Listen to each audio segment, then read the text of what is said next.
What's up, guys? This is Tanmay back again with a quick update after the WWDC. So just yesterday was the WWDC event wherein Apple announced a couple of quick new refreshed lineups of Macs. There were new software updates. There was a surprise announcement on the Siri speaker. So lots of stuff coming up. The event was 2 hours long. I saw the entire event, but I would be sharing the crux of the entire event in next 10 minutes. So please bear with me. So first of all, I would like to start with the tvOS update. So Amazon Prime Video, which was one application wherein everyone was thinking that it should definitely come to maybe the Apple TV.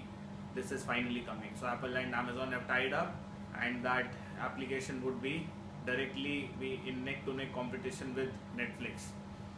So this is for the TV OS.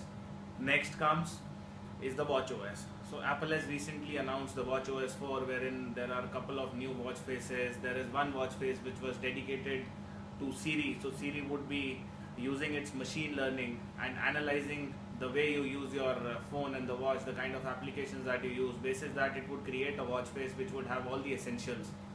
So this was one very good Watch OS update that everyone was thinking that it would be coming, but then Apple banged on, and it is coming for sure. Next is the heart and soul of the iPhone. It is the iOS update. iOS 11 got announced yesterday, wherein a couple of new different features that people were not expecting. Also, some of them, yes, people were expecting, but then some of the features were not expected. They also came in. One of the features being Apple Pay being used for one-to-one, person-to-person payments. That is very easy. New stickers are coming on the iMessages, so that is an extended support to the existing line of stickers. Then there was a couple of improvements on the camera. Siri got smarter now. Siri would be taking up the follow-up questions. Earlier it used to take only one question, and then on the second question it could not correlate to that first question. Now Siri would be smarter. It would use intense machine learning and would be sharing, can get into conversations with you. So this is one new feature that I like the most. Then there are a couple of design overhauls, design tweaks for the new control center that has completely changed. So there is no swiping of the control center from the bottom. There is only one, wherein the toggles can be changed just like it used to happen in Androids. Now that this can be done in the iPhone as well. The volume up and down can be done directly from the control center. The brightness can be increased and decreased from the control center. So a lot of new features have come in. Now the home screen is also again swipe. It was earlier slide to unlock. Now it is slide up to unlock. So if you are not using a passcode, you can just slide up and you are good to go. Your phone is unlocked. The notifications will also see a new way. So there was earlier this do not disturb mode. So now Apple has come up with one more mode, which is do not disturb while driving. So if you activate this mode, there are a couple of things that the phone will restrict you because you are driving, and it is to prevent you from any kind of accidents that happen on the road. So it is a very safety measure that Apple has taken from their phones. Maps has also gone ahead. The Apple Maps, not in India, but then in US, they would be now very effective. So they have gone ahead and taken a big leap on the maps. If you go to a mall, you can get the exact. If you're on the first floor, you will get to know that in the application also you'll see that you're on the first floor, and these all things are there on the first floor. So a couple of innovative things that Apple brought with the iOS 11 update. One more thing. So this time Apple has bifurcated the iOS update between an iOS for an iPhone and then a specific dedicated iOS update for the iPads. So those updates that I just spoke about for iOS are applicable for iPads also. Plus, to distinguish the iPads from the iPhones, and they picked up from the declining sales of the iPads and the tablet market, and now they are putting certain features from Mac. They would be directly putting them into the iPads. So now the iPads will not only be used as a mobile phone with a big screen, but yes, they could be used as a laptop. They could replace a laptop. There are a couple of features such as drag and drop was there missing, which was missing. So that came, and couple of the new dock, the dock which was there on the Mac, the heart and soul of the Mac, the dock can now be seen on the iPad as well. So couple of new features just for the iPad. It was awesome. After seeing those features, I could nearly say that now iPad could prove its relevance, because from the past 5 years or 6 years since the iPad has been launched, I could not differentiate between using an iPhone and an iPad. Everything that I can do on an iPad can be done on the phone as well. It's just a matter of big screen. But now the differentiator is there. Also, this time Apple went ahead and launched the iPad Pro, which is the next generation iPad, on the same size of 9.7 inches, wherein the bezels have been reduced and the screen size has been increased from 9.7 to 10.5.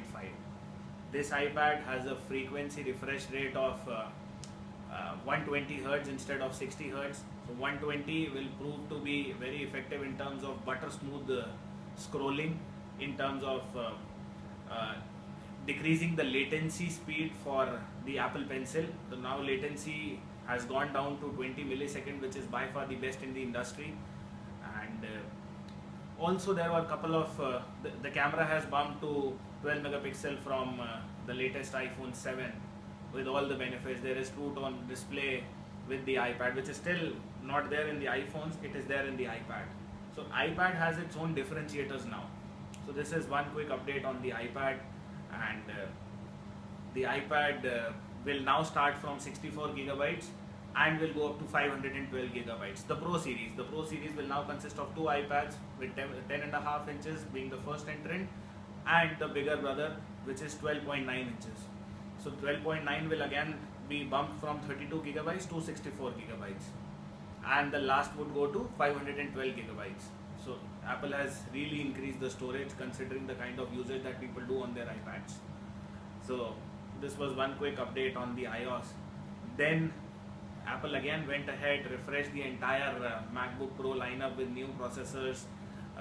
Then iMac was there. iMac was refreshed again with new processors, with Intel i7 being the heart of the entire operating system, the entire hardware of iMacs and the Apple MacBook Pro.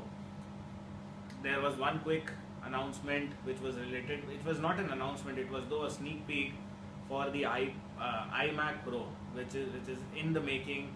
Apple has just shown the demo of that for 30 seconds. It was mind blowing. I can show you the demo right now. You can see this. You can see this device. This is coming. This is a powerhouse of every desktop that is there on this planet. This will come with the Xeon processors, which is the next generation processor, and it will go up to 18 cores and 32 gigabytes of RAM will be the standard variant. So this would be something which would be amazing, and the design would again not come in silver. This would come in space gray and only in one color that Apple has shown right now. So then again, Apple has gone ahead and done something for their pro users. So this would be very effective for professional usage, wherein every pro user can expect a very good performance out of this beast. They have also priced it at $4,999. So in India, we can expect the price to go up from 3.5 lakh rupees, which is a very big premium price to pay for a desktop. But then there are fans everywhere in the world who admire Apple, just like me. So this was the entire event. Now to sum it up, the iOS 11 is one thing which I have been waiting, and it has come, but I cannot download it right now because it is the developer preview which is released today. The public beta would follow next month in July, and I have already signed up for the beta program, and I would be downloading the update and would be sharing that with you guys once I use it for some time. I would share an update on that, the kind of features that I get from it, the kind of usability. Obviously everyone knows that betas are all about crashing and bugs and everything, but then I have used iOS 10 beta. I have not experienced any problem. So if you have a secondary iPhone or a secondary iOS device on which you can download the beta, I would suggest you to go ahead and use the new experience, use the new interface before anyone goes and does it. So this is the quick update on the entire 2 hours of WWDC conference that has happened. I did not get into nitty-gritties and details, but then this was just to sum the entire thing up. So thank you so much, guys. Thank you so much for watching this video. Do like and subscribe to my channel if you haven't done yet.